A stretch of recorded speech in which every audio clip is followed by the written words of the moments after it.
Hey everyone, and Happy New Year, except it's not New Year, it's almost the end of January, and I'm finally getting around to recording my garden for the new year. But I wanted to make sure I get out here at least before the end of January and show you everything that's going on in my garden.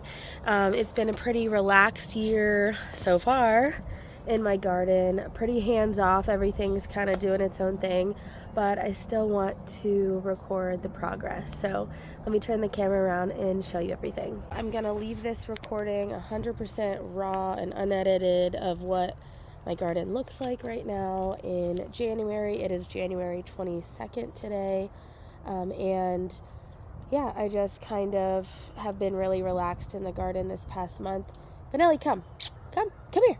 Everything's kind of doing what it wants to. We haven't had any freezes at all yet this year, and so everything's still pretty green, and there's things that are reseeding themselves, and yeah, so it's just going to be a really great start to the new year. As always, this pigeon pea is still huge, and if we do freeze, that will be one of the things that will get damaged. I kind of was looking forward to it freezing so I could cut it back some and not feel bad, but I'm not going to unless it does that. And this one is growing pretty decent size also, but it's all got new growth on all of my pigeon peas, and the flowers are coming and going. And look, we have bees flying around right now. But yeah, so down here, I mean, there's not much that you can really see.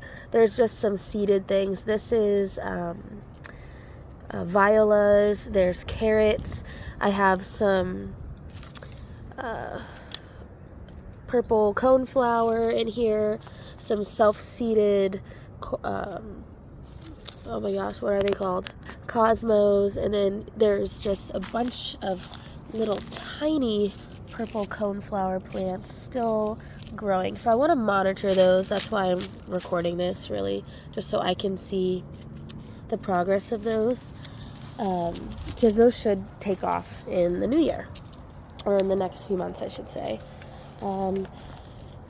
Let's see. And I have the key lime tree here, still doing its thing. There's no more key limes on them. I think there might be one left. And this is kind of the end of the year, or the time of the year where this looks kind of crappy. The leaves will start to just have some damage to them from, what are they called? Leaf miners. And eventually they will come off. I'll prune it, and then it's going to get a new flush of leaves in the new year. Everything under here is doing great. I have so many daikon radishes that are humongous. I've been harvesting them a lot to do my kimchi, and the foliage I just take off and I just do it as like a chop and drop and just let it decompose back into place. But you see, this is what they do. They're natural tillers, and so they just kind of pop up out of the ground, and it'll leave a big hole, and that leaves room for water and nutrients to go down deeper into the soil. I have another one over here. I'm going to talk about all of these things in a few minutes. Let's see. Everything on my trellises is dyed back and going to seed, or in the case of those loofahs, I'm just letting them dry out. I have enough loofahs. I don't really need a bunch right now. I have not self-seeded, but I seeded some lettuce mixes that I keep just harvesting as baby greens for the bunny. So that's what all that is down there. So that's what I'm saying. August, oh my goodness, I've been under the weather and my brain is not working. January has just kind of been very relaxed in the garden. We've been busy with duck season and school and Girl Scouts and life. So I do have, oh look, a sweet pea finally came up over here. I planted sweet peas all around this trellis and that trellis, and then over there, and I had 5 come up, and my bunny ate 2 of them, and then I came out another day and the other ones were gone. So I said, well, I guess it's not the year of the sweet pea, but there is one. So if I get one to live, that would be cool. These are not edible sweet peas. They are the ornamental kind. And then I have, I did cool season seeding of blue bachelor buttons. Blue bachelor buttons, light blue and dark blue. And then I did some really dark purple, almost black ones. So those are going to be coming up throughout the garden to give, you know, some more companion plants to my early spring garden. I have lots of tatsoi growing, which is an type of Asian mustard green. I have a bunch of that here. Some self-seeded garden huckleberry. I had a bunch of those that I transplanted throughout the garden. That's the biggest one. Let's see. These pots all have, let me see, turmeric and ginger in them, just waiting for the spring to, you know, kind of get those going. The alyssum is doing great. This is the time of year where it does the best in the fall, winter time. So it's really, you know, showing off because it's not as hot. And then I have some of the purple kind coming back. It's not as big and nice as the white one. I have, hi. I have some mullein, which is a medicinal plant. And this is from my first trial of seeds back in November. So these mullein I transplanted here along with, hi, hold on. Along with these marshmallow plants right here. They're also medicinal. And look, I have my hose just landing on everything. So I'm trialing those there. And then my marigolds all around the garden kind of look crappy because of the weather, but they're self-seeding themselves. And I have alyssum self-seeding itself all around the borders everywhere. So I'm pretty happy with that. Get out of there, you little shit. Anyways, yeah. So everything really looks kind of the same. Not much has changed plant-wise. It's just, you know, a different month, and some seedlings are coming up. The alyssum, the bachelor buttons are coming up. Of course, weeds. There's some alyssum that is flowering. But I've been harvesting this kale. I have the calendula that is coming up and blooming now. All of the marigolds, like I said, are dying off, but I'm leaving those there because of the root knot nematodes and the fact that they still have, the marigolds themselves still have living roots in the soil, and I want to keep those in the soil as long as possible. Let's see, over here, still my bok choy and Asian greens bed. These I've been harvesting. I'm actually probably going to take some and harvest them for dinner as like a lettuce substitute. There's some more tatsoi here, but it's getting shaded, so that's not really nice. This is a cleome flower. I seeded this back in November too. This is like my trial run. I did 3 months in a row to see what month produced the best of these new seeds I'm trying. So I have 2 cleome plants in here. But I reseeded some more bok choy, and I just harvested my first bit of Napa cabbage and made some kimchi from that. You can see there's, oh shoot, that was a whole plant. There's yellow foliage that's just from the older foliage, and I just sometimes I'll pick it off if I feel like it.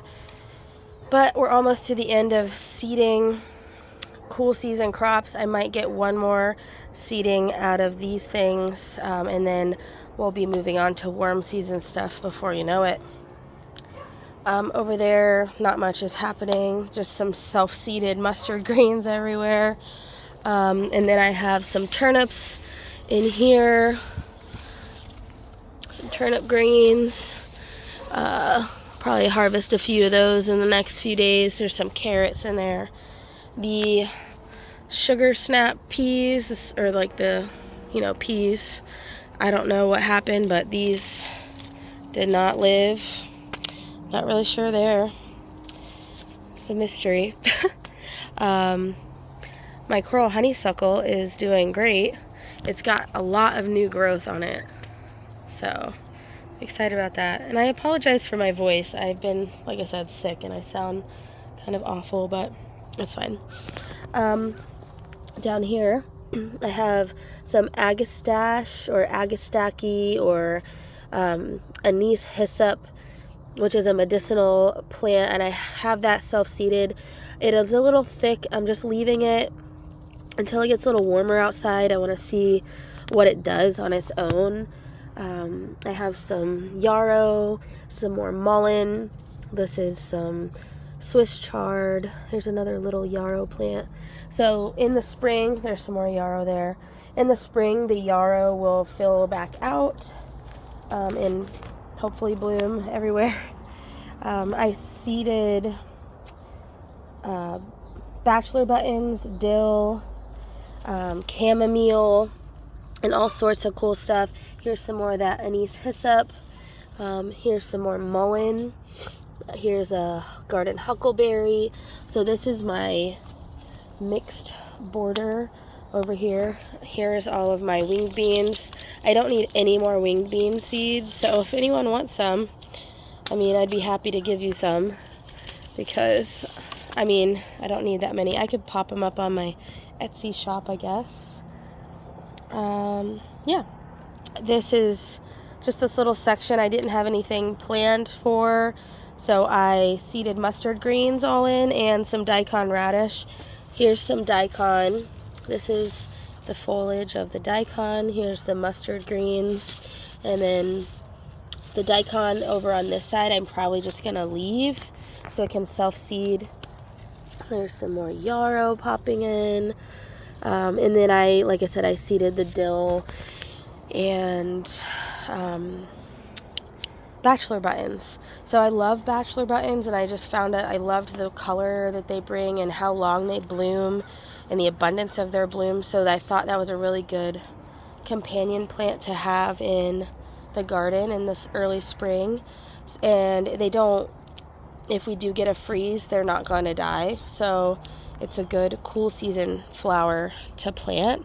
And then I also have a bunch of mustard greens starting to flower, and which is great because this time of year there's not much flowering, so any bees that are active, have something, some kind of food source. And all of these are starting to flower also. Here's a big nasturtium here, and then I have a really big nasturtium on the front or on the back porch. There's also some garlic down there. I have a big pot of garlic here.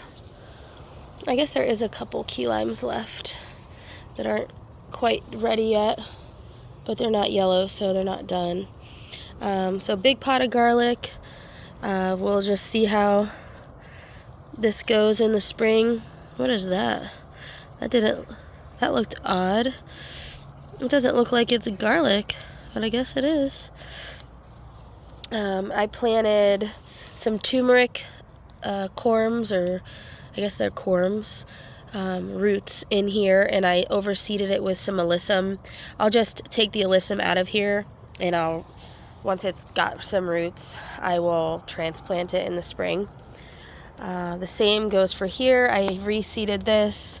I've got some mullein, there's some sweet alyssum, there's dill, there's some self-seeded zinnias I see. That actually might be a sunflower, which that would be really odd, in here.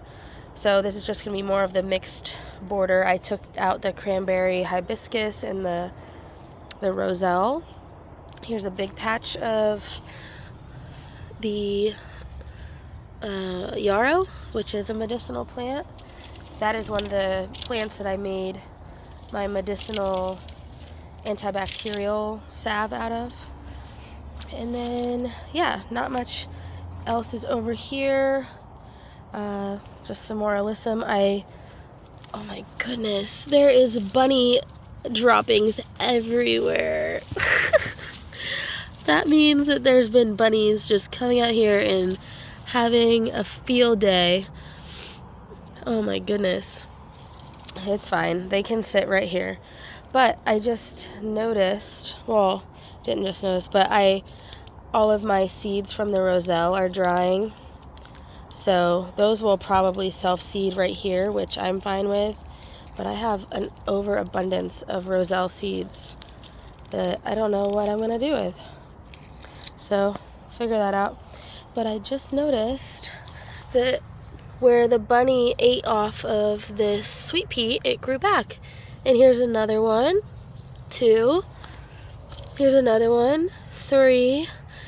Oh, sweet. Great. That means maybe it didn't die. So maybe it'll come back. 1, 2, 3. Oh, sweet. I don't know if I'm even showing it. 1, 2, 3. And then I have the 4th one over there. So we'll see.